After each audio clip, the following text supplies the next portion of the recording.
കേസിൽ രണ്ട് കുരുക്കുകളുണ്ട് എന്നാണ് എൻ്റെ നിരീക്ഷണം. ഒന്നാമത്തത് അതിനകത്തൊരു കുരുക്കുണ്ട്, രണ്ടാമത് അതിനകത്തൊരു രാഷ്ട്രീയ കുരുക്കുമുണ്ട്. ആദ്യത്തത് നിയമപ്രശ്നമാണല്ലോ. ഇപ്പോൾ എന്താണ് ഈ കേസ്? ഇപ്പോൾ ആദായ നികുതി വകുപ്പ് അതിൻ്റെ ഇൻറ്ററിം സെറ്റിൽമെൻറ്റ് ബോർഡ് CMRലും എക്സാലോജിക്കും തമ്മിലുള്ള ഇടപാട് സുതാര്യമല്ല എന്ന് കണ്ടെത്തുന്നിടത്തുനിന്നാണ് ഈ പറയുന്ന രാഷ്ട്രീയ വിവാദം രൂപപ്പെടുന്നത്. അപ്പോൾ അതിനകത്ത് എന്താണ് അവർ കണ്ടെത്തിയിരിക്കുന്നത്? CMRൽ 1,72,00,000 രൂപ വീണയുടെ എക്സാലോജിക് കമ്പനിക്ക് യാതൊരു സേവനവും നൽകാതെ കൊടുത്തിരിക്കുന്നു എന്നാണ് ഇൻട്രീം സെറ്റിൽമെൻറ്റ് ബോർഡിൻ്റെ കണ്ടെത്തലെന്ന് പറയുന്നത്. അതുകൂടാതെ അവർ കണ്ടെത്തിയിരിക്കുന്ന രണ്ടാമത്തെ കാര്യം എന്ന് പറയുന്നത് കേരളത്തിലെ വിവിധ രാഷ്ട്രീയ പാർട്ടികളുടെ പ്രമുഖരായ നേതാക്കൾക്ക് വലിയ രീതിയിൽ പണവും നൽകിയിട്ടുണ്ട്. ഈ രണ്ട് കണ്ടെത്തലുകൾ നടക്കുന്നു. അതിനകത്ത് ഒന്നാമത്തെ കണ്ടെത്തലാണല്ലോ ഇപ്പോൾ പ്രധാനമായിട്ടും വന്നിരിക്കുന്ന ഒരു വിവാദം എന്ന് പറയുന്നത്. അതിനകത്ത് വീണ തൈക്കണ്ടിയെ പ്രതിയാക്കിക്കൊണ്ട് SFIO കുറ്റപത്രം സമർപ്പിച്ചിരിക്കുന്നു. നോക്കൂ, ഇതൊരു നിയമപ്രശ്നമാണ്. ഇപ്പോൾ CPM ആദ്യം തന്നെ എടുത്തിരിക്കുന്ന ഒരു പൊസിഷൻ ഉണ്ടല്ലോ, ഇത് രണ്ട് സ്ഥാപനങ്ങൾക്കിടയിലുള്ള ഒരു പണമിടപാടാണ്. അപ്പോൾ അക്കാര്യത്തിനകത്ത് നിയമത്തിൻ്റെ വഴിക്ക് പോകട്ടെ, ഒരു സംശയവും വേണ്ട. ഈ നിയമപ്രശ്നത്തെ നേരിടാൻ വീണ തൈക്കണ്ടിക്ക് നിശ്ചയമായും ഉത്തരവാദിത്വമുണ്ടല്ലോ. കാരണം വീണയുമായി ബന്ധപ്പെട്ട ഒരു കേസാണല്ലോ ഇത്. ഈ കേസിനകത്ത് CPMൻ്റെ നേതാക്കൾക്കാർക്കും പോയി കോടതിയിൽ ഹാജരാകാൻ കഴിയില്ലല്ലോ. സ്വാഭാവികമായിട്ട് ഇതിനെ നിയമപരമായി നേരിടുക എന്ന് പറഞ്ഞാൽ വീണയ്ക്ക് തന്നെയാണ് അതിനകത്ത് ഉത്തരവാദിത്വം എന്ന് പറയുന്നത്. ഈ കേസിനകത്ത് രണ്ട് ചോദ്യങ്ങളല്ലേ ഉള്ളൂ. ഒന്ന്, 2.72 കോടിയാണല്ലോ ഇപ്പോൾ പുതുതായിട്ട് SFIOയുടെ കണ്ടെത്തലെന്ന് പറയുന്നത്. ആ 2.72 കോടി രൂപ വീണ തൈക്കണ്ടിൽ കൈപ്പറ്റിയിട്ടുണ്ട് എന്ന് അവർ നേരത്തെ തന്നെ 1.72 കോടി രൂപ കൈപ്പറ്റിയിട്ടുണ്ട് എന്ന് അവർ തന്നെ നേരത്തെ പറഞ്ഞിട്ടുണ്ട്. അതിൻ്റെ GST അടച്ചതിൻ്റെ അടക്കം രേഖകൾ കൊടുത്തിട്ടുണ്ട്. എന്നാൽ പിന്നെ രണ്ടാമത്തെ ചോദ്യം എന്താണ്? എന്ത് സർവീസാണ് കൊടുത്തത്? ഈ രണ്ടാമത്തെ ചോദ്യം മാത്രമല്ലേ ഉള്ളൂ ഇതിനകത്ത്. എന്ത് സർവീസാണ് കൊടുത്തത് എന്നുള്ള കാര്യം തെളിയിക്കാൻ വീണയ്ക്ക് കഴിഞ്ഞാൽ ഈ കേസ് അവസാനിച്ചു. അപ്പോൾ ഈ കേസ് അവസാനിക്കണമെങ്കിൽ വീണ നൽകിയ സർവീസിൻ്റെ ഡോക്യുമെൻറ്റ്സ് ഹാജരാക്കാൻ ഈ പ്രശ്നം അവിടെ കഴിയുമെന്നാണ് ഞാൻ വിചാരിക്കുന്നത്. അത്തരത്തിലുള്ള ഡോക്യുമെൻറ്റ്സ് ഹാജരാക്കാത്തത് കൊണ്ടായിരിക്കണം SFIOയുടെ അന്വേഷണത്തിന് മുമ്പിൽ മൊഴി കൊടുത്തിട്ടുണ്ട് വീണ കഴിഞ്ഞ ഫെബ്രുവരിയിൽ. അപ്പോൾ അത് തൃപ്തികരമല്ലാത്തൊരു സാഹചര്യത്തിലായിരിക്കണമല്ലോ ഈ പറയുന്ന പ്രതിയാക്കപ്പെട്ടിരിക്കുന്നത്. എന്തായാലും അതൊരു നിയമപ്രശ്നമാണ്. ഞാൻ പറയുന്നത് ആ നിയമപ്രശ്നം വീണ പരിഹരിക്കേണ്ട ഒരു പ്രശ്നമാണ്. വീണ കൃത്യമായ രേഖകൾ ഹാജരാക്കിയാൽ തീരുന്ന ഒരു പ്രശ്നവുമാണ്. പക്ഷേ CPM ഇതിനകത്ത് എടുത്തിരിക്കുന്ന ഒരു നിലപാടുണ്ട്. അത് ശരിയായ നിലപാടാണ്. എന്താണെന്നറിയാവോ? ഈ കാര്യത്തെ രാഷ്ട്രീയമായി നേരിടും എന്ന് CPM പറയുന്നു. ഈ കാര്യത്തെ രാഷ്ട്രീയമായി നേരിടും എന്ന് CPM പറയുമ്പോൾ അതിൻ്റെ അർത്ഥം എന്താണെന്ന് വെച്ചാൽ അത് വീണ തൈക്കണ്ടി എന്ന് പറയുന്ന മുഖ്യമന്ത്രിയുടെ മകളുമായി ബന്ധപ്പെട്ട ഒരു നിയമക്കേസിനെ, ഒരു നിയമപരമായ പ്രശ്നത്തെ രാഷ്ട്രീയമായി നേരിടും എന്നല്ല പറയുന്നത്. മറിച്ച് ഇത്തരത്തിലുള്ള ഒരു വിഷയം മുന്നോട്ട് കൊണ്ടുവന്ന് BJP മുന്നോട്ട് വയ്ക്കുന്ന ഒരു പൊളിറ്റിക്കൽ പ്രോജക്റ്റ് ഉണ്ട്. ആ പൊളിറ്റിക്കൽ പ്രോജക്റ്റിനെ CPM രാഷ്ട്രീയമായി നേരിടേണ്ടി വരും. ഇവിടുത്തെ പ്രശ്നം എന്താ? ഇപ്പോൾ വീണ തൈക്കണ്ടിൽ എന്ന് പറയുന്ന ഒരു സാധാരണ വനിതയാണെങ്കിൽ ഇതൊക്കെ വിവാദമാകുമോ? ഇപ്പോൾ മറുവശത്ത് നോക്കിക്കേ, 2.72 കോടി രൂപയാണല്ലോ യഥാർത്ഥത്തിൽ വീണയുമായി ബന്ധപ്പെട്ട് ഇതിനകത്ത് ഇൻവോൾവ് ചെയ്തിരിക്കുന്ന പൈസ എന്ന് പറയുന്നത്. മൊത്തം എത്ര കോടിയുടെ കേസായി നിൽക്കുന്നത്? 197 കോടി രൂപയുടെ കേസായി നിൽക്കുന്നത്. അതിനകത്ത് 2.72 കോടി രൂപ മാത്രമാണ് വീണ കൈപ്പറ്റിയിരിക്കുന്നത്. ബാക്കി 195 കോടിയുടെ ഒരു വലിയ കേസ് അപ്പുറത്ത് നിൽക്കുന്നുണ്ട്. ആ കേസ് വിവാദമാകാത്ത എന്തുകൊണ്ടാണ്? അത് സെൻസേഷനായ ഒരു വിഷയമല്ല. കാരണം എന്താ? ഇവിടെ മുഖ്യമന്ത്രിയുടെ മകളാണ് ഈ കാര്യത്തിനകത്ത് പ്രതിസ്ഥാനത്ത് നിൽക്കുന്നത്. സ്വാഭാവികം അത് വലിയ പ്രശ്നമാണ്. മുഖ്യമന്ത്രിയുടെ മകളാണ്, ഭരിക്കുന്ന പാർട്ടിയുടെ ഏറ്റവും പ്രധാനപ്പെട്ട ഏറ്റവും പ്രോമിനൻ്റായ നേതാവാണ് പിണറായി വിജയൻ. അദ്ദേഹത്തിൻ്റെ സ്വാധീനത്താലാണ്, അഥവാ അദ്ദേഹത്തെ സ്വാധീനിക്കാൻ വേണ്ടിയിട്ടാണ് ഈ പണം വീണയ്ക്ക് നൽകിയിരിക്കുന്നത് തുടങ്ങിയിട്ടുള്ള ആരോപണങ്ങൾ വരുമ്പോൾ ആ ഭാഗത്തിനാണ് വെയിറ്റേജ് വരിക. അതിനൊരു പൊളിറ്റിക്കൽ വെയിറ്റേജ് ഉണ്ട്.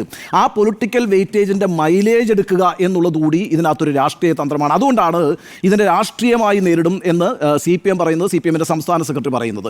നോക്കൂ, ഇവിടുത്തെ പ്രശ്നം എന്താ? നമുക്കൊന്ന് തെക്കേ ഇന്ത്യ എടുത്ത് പരിശോധിച്ച് നോക്കിയേ. തെക്കേ ഇന്ത്യയിൽ കർണാടകത്തിൽ BJP വളരെ ശക്തമായൊരു പാർട്ടിയാണ് ആണല്ലോ.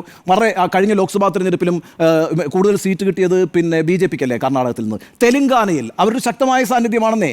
8 സീറ്റാണ് കഴിഞ്ഞ ലോക്സഭാ തെരഞ്ഞെടുപ്പിൽ BJPക്ക് അവിടെ നിന്ന് കിട്ടിയത്. തെലങ്കാന കഴിഞ്ഞാൽ പിന്നെ ആന്ധ്രാപ്രദേശിലും അവർ ഉയർന്നു വരുന്ന ഒരു പാർട്ടിയാണ്. മാത്രമല്ല അവിടെ ഒരു നല്ല അലിയും ഒരു സഖ്യകക്ഷി അവർക്ക് കിട്ടിയിട്ടുണ്ട്, ചന്ദ്രബാബു നായിഡു.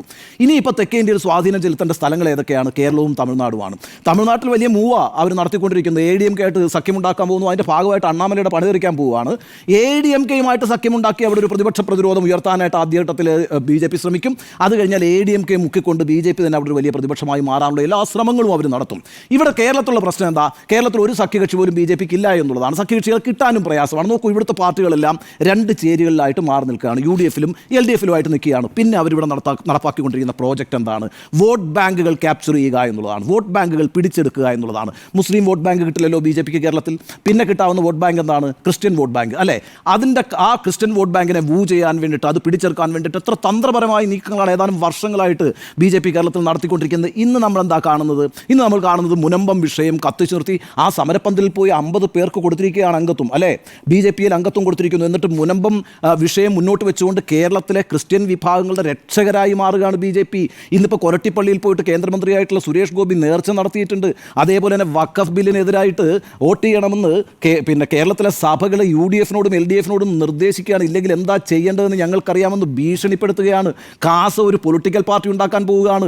ഈ രീതിയിലൊരു വോട്ട് ബാങ്ക് ക്യാപ്ചറിങ് എന്ന് പറയുന്നതിൻ്റെ ഒരു ഘട്ടം ഏതാണ്ട് 3/4 ഭാഗത്തോളം സക്സസ്ഫുൾ ആയിട്ട് BJP പൂർത്തിയാക്കിയിട്ടുണ്ട്. അതിൻ്റെ വിജയവും അവർക്കുണ്ടായിട്ടുണ്ട്. തൃശ്ശൂരിൽ അവർ ലോക്സഭയിലേക്ക് സുരേഷ് ഗോപിയെ വിജയിപ്പിച്ചെടുത്തത് എങ്ങനെയാണ്? ഈ പറയുന്ന ക്രിസ്ത്യൻ വോട്ട് ആർജിച്ചുകൊണ്ട് തന്നെയാണ്. അപ്പോൾ ആ വോട്ട് ബാങ്കിനെ മൂവ് ചെയ്യാൻ ശ്രമിക്കുന്നു. ഇനി രണ്ടാമത്തെ വോട്ട് ബാങ്ക് എന്താ? മുസ്ലിങ്ങൾ എന്തായാലും ഇല്ല. പിന്നുള്ള ഏതാ വോട്ട് ബാങ്ക്? ഹിന്ദു വോട്ട് ബാങ്കാണ്. ആ ഹിന്ദു വോട്ട് ബാങ്ക് ആരുടെ കയ്യിലാണ്? അത് CPM-ൻ്റെ കയ്യിലാണ് കേരളത്തിൽ. ആ വോട്ട് ബാങ്ക് ഇൻടാക്റ്റ് ആണോ ഇപ്പോൾ? അല്ല. 2024 ലോക്സഭാ തെരഞ്ഞെടുപ്പിൽ എന്താ നമ്മൾ കണ്ടത്? ഈഴവ വോട്ടുകൾ വലിയ രീതിയിൽ BJP-യിലേക്ക് ഷിഫ്റ്റ് ചെയ്യുന്നതാണല്ലോ. അങ്ങനെ ഒരു വിലയിരുത്തൽ പാർട്ടി തന്നെ നടത്തിയിട്ടുണ്ടല്ലോ. അപ്പോൾ ആ പൊളിറ്റിക്കൽ പ്രോജക്റ്റ് BDJS വഴി അവർ നടപ്പാക്കിക്കൊണ്ടിരിക്കുകയാണ്. ഇനി എന്താ ചെയ്യേണ്ടത്? CPM-നെ ഇല്ലാതാക്കണം, CPM-നെ പിടിച്ചുലയ്ക്കണം. അങ്ങനെ പിടിച്ചുലയ്ക്കണമെങ്കിൽ എന്ത് ചെയ്യണം? CPM-ൻ്റെ വിശ്വാസ്യത തകർക്കണം. CPM-ൻ്റെ വിശ്വാസ്യത തകർത്താലേ BJP-ക്ക് ഇവിടെ വളരാൻ കഴിയും. നിങ്ങൾക്കൊരു ഉദാഹരണം ഞാൻ പറഞ്ഞുതരാം. ത്രിപുര ഒരു നല്ല ഉദാഹരണമാണെന്നേ. ത്രിപുരയിൽ 2013 തെരഞ്ഞെടുപ്പിൽ എന്തായിരുന്നു വോട്ട് പെർസെൻറ്റേജ് BJP-യുടേത്? 2018 BJP-യുടെ വോട്ട് പെർസെൻറ്റേജ് എത്രയാണെന്നറിയോ? ത്രിപുരയിൽ 1.5%, 1.5% വോട്ട്.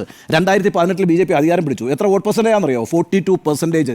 42% വോട്ട്. 5 തവണയായിട്ട് ഭരിച്ചുകൊണ്ടിരിക്കുകയാണ് CPM ത്രിപുരയിലെ. ആ ത്രിപുരയിൽ ആൻറ്റി ഇൻകംബൻസി ഉണ്ട് എന്ന് നമുക്ക് വിചാരിക്കാം. 5 തവണയായിട്ട് ഭരിച്ചുകൊണ്ടിരിക്കുന്ന ഒരു രാഷ്ട്രീയ പ്രസ്ഥാനത്തിനെതിരായിട്ടൊരു സർക്കാർ വിരുദ്ധ തരംഗമുണ്ടാകുന്നു. അതിൻ്റെ സ്വാഭാവിക ഗുണഭോക്താക്കൾ ആരാകണമെന്നേ? അവിടെ കോൺഗ്രസ് അല്ലേ ആകേണ്ടത്? കോൺഗ്രസ് ആയില്ലല്ലോ, BJP അല്ലേ ആയത്. 2018 ഒറ്റയടിക്ക് 1.5% നിന്ന് 43% വളർന്നുകൊണ്ട് ഒറ്റയടിക്ക് CPM-നെ അവിടെ ഇല്ലാതാക്കി അധികാരത്തിൽ വന്നത് BJP-ആണ്, കോൺഗ്രസ് അല്ല.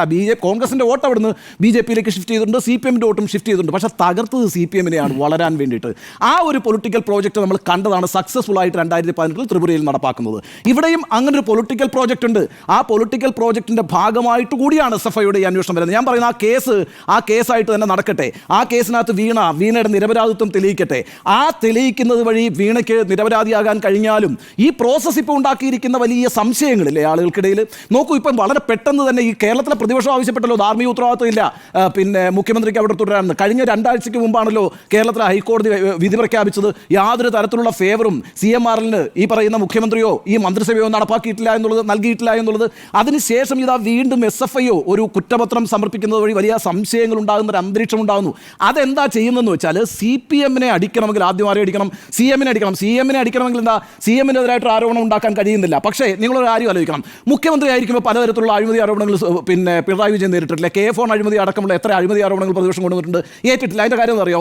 രാഷ്ട്രീയമായി ഇത്തരത്തിലുള്ള അഴിമതി ആരോപണങ്ങൾ അങ്ങോട്ടും ഇങ്ങോട്ടും ഒക്കെ ഉയർത്തുമെന്നും അത്തരത്തിലുള്ള വാഗ്വാദങ്ങൾ നടക്കുമെന്നും ഒക്കെ ഉള്ളത് ജനങ്ങൾക്കറിയാം. ജനങ്ങൾ അതൊക്കെ ശീലിച്ചു കഴിഞ്ഞിരിക്കുന്നു. പക്ഷേ മുഖ്യമന്ത്രിയുടെ കുടുംബത്തെ ഇൻവോൾവ് ചെയ്യിക്കുന്ന ഒരു അഴിമതി പ്രശ്നം വന്നാലോ ആ അഴിമതി പ്രശ്നം തീയാകും.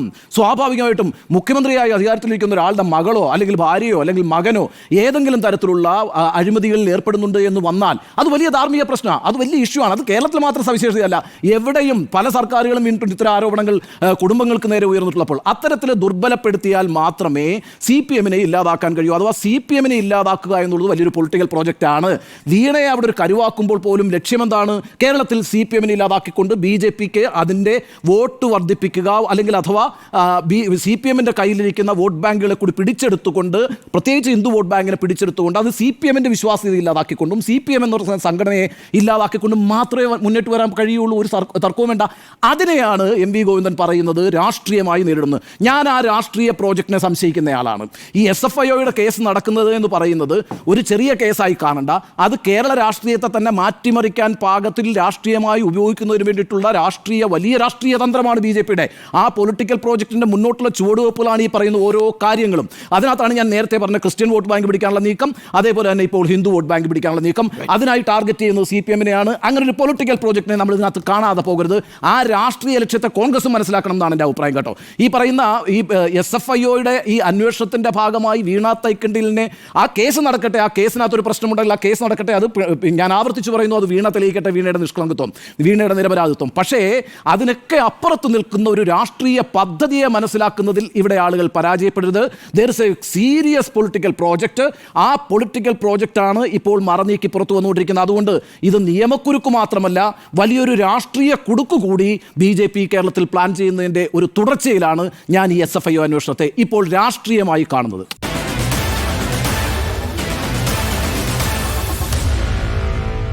Meet the editors.